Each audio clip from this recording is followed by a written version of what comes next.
Hello Internet, Austin Smith here, going to be doing a review of the Grylls basic survival kit by Gerber.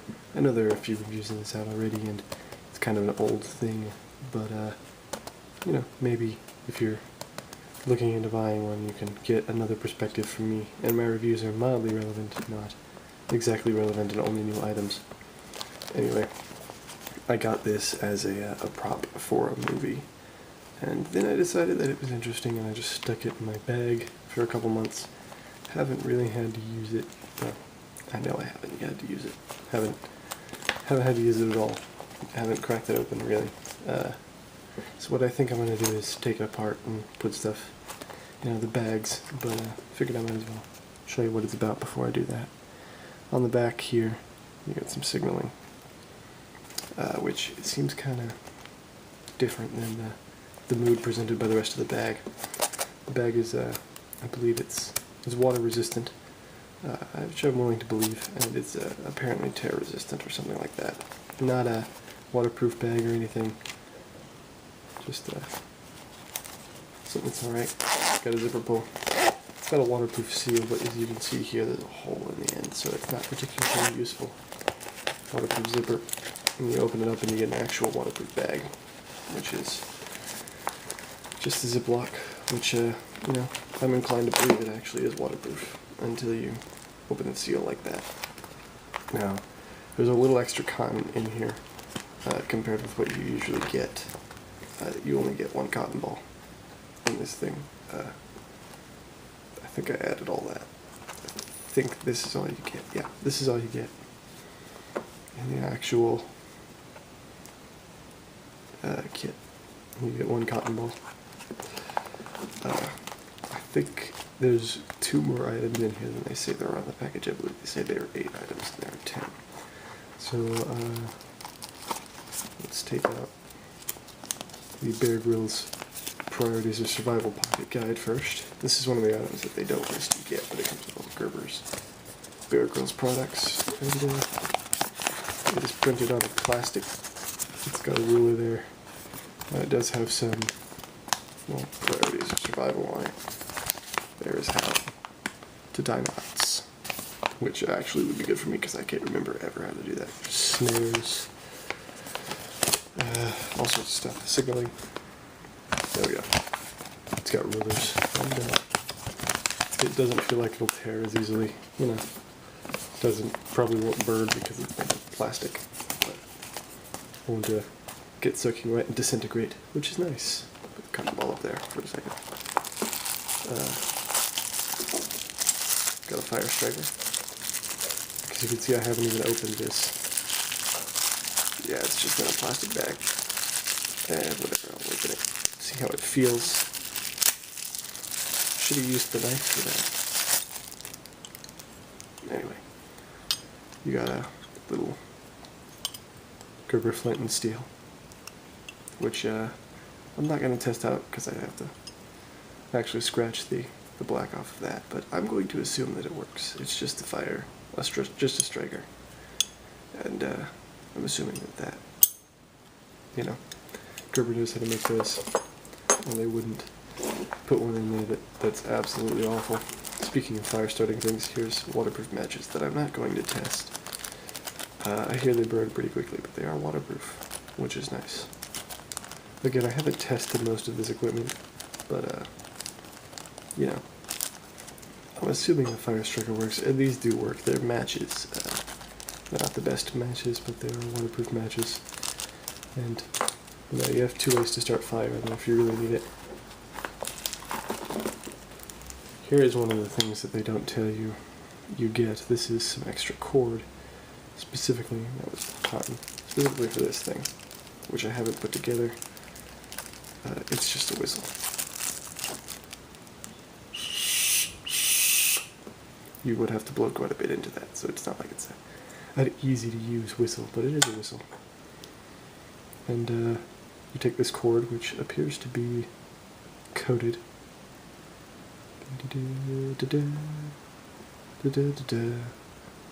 Bet I'm going to jump cut this. Well, it's quite a length of cord. There we go. And it's pretty strong. strong as dental floss or something. And you could totally use this as a lanyard for this particular, for the whistle, which is alright. Don't really want to blow on it too much.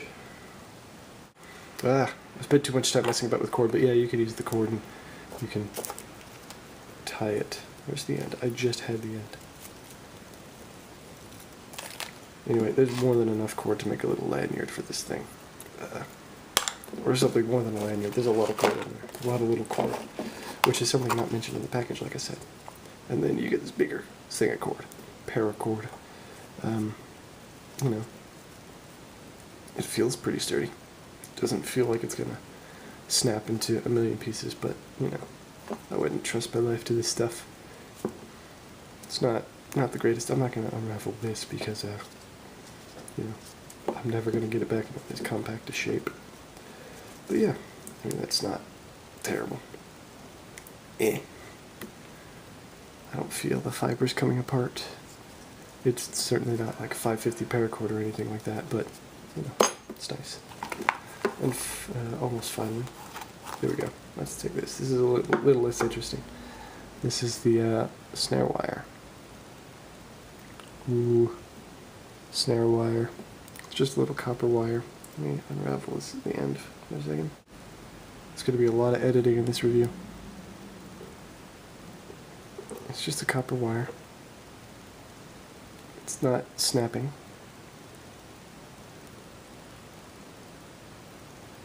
So yeah, I'd say that's pretty good copper wire. It's kind of short. There's not much wire there. So if you actually plan on making a snare, you don't have much to work with. But, you know, it does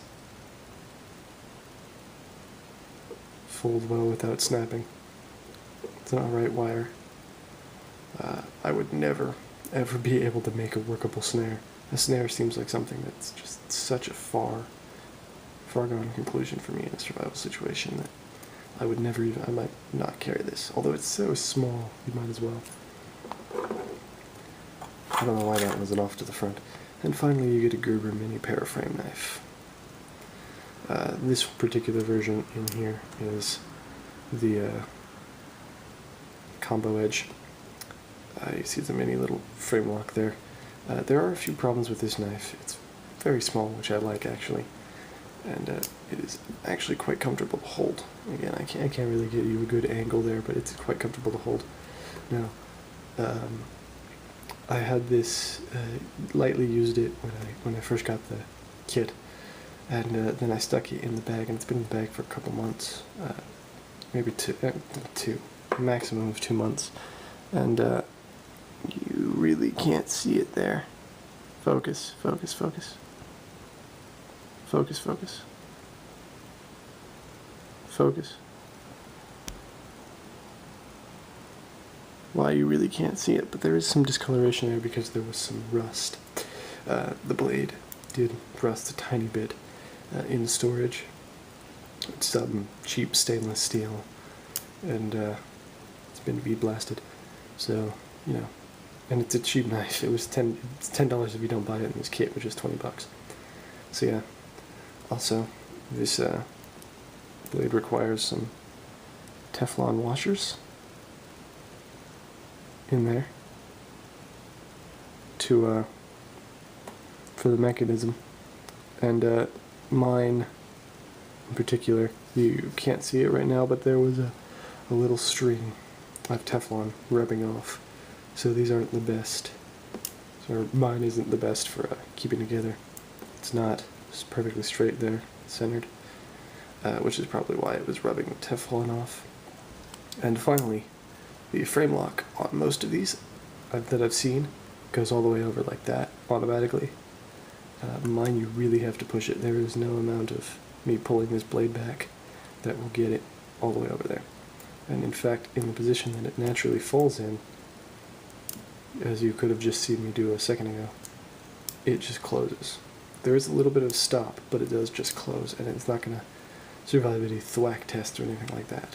I'm fine with that, and it is a cheap knife, and I'm sure I've seen a bunch of reviews where each one of these problems are mentioned, but I've seen a bunch of reviews where none of these problems were mentioned. So I think I might have just gotten the worst mini paraframe it's possible for me to get, which I'm fine with, and I'm sure if I contacted Gerber, Gerber would send me a replacement. The knife is very light, weighs almost nothing, pocket clip works. It's pretty deep. The frame lock does work, it's not the best. It does stay. So yeah, I mean, it's a nice little knife. It's not the greatest knife in the world. Does it cut? It does cut. I know for a fact it cuts. Anyway, let's try that little thread. No problem. Here, let's take this section so that you can actually see it. No problem. Not at all. So, yeah, it cuts. Anyway, the serrations, I don't know about the serrations, but they're sharp enough. So, what do you get? You get a knife. Get some cord. Get some matches. Got a cotton ball. Get a whistle with some cord of its own. Snare wire. Fire starter. A bag. And you get a pocket guide and another bag. Honestly, for $20, it's a pretty good package. It's not I mean, it's nothing that'll be perfect in a survival situation, but I mean, it is a mini kit for $20. It's pretty nice, honestly. Not the best quality of equipment all around, but it's good to have each piece of equipment in it. I wouldn't trust my life to it, that's for sure. But in a situation where you do have to trust your life to some equipment, it's better to have the necessary equipment than to not, in my opinion. So, if you're going to get a survival kit, just in case, this might be good. If you're going to go into situations often where you think you're going to need a survival kit, this is not the kit. I wouldn't buy this. But, you know, it works. Yeah. Well, that's about all I have to say. Thank you for watching. Bye.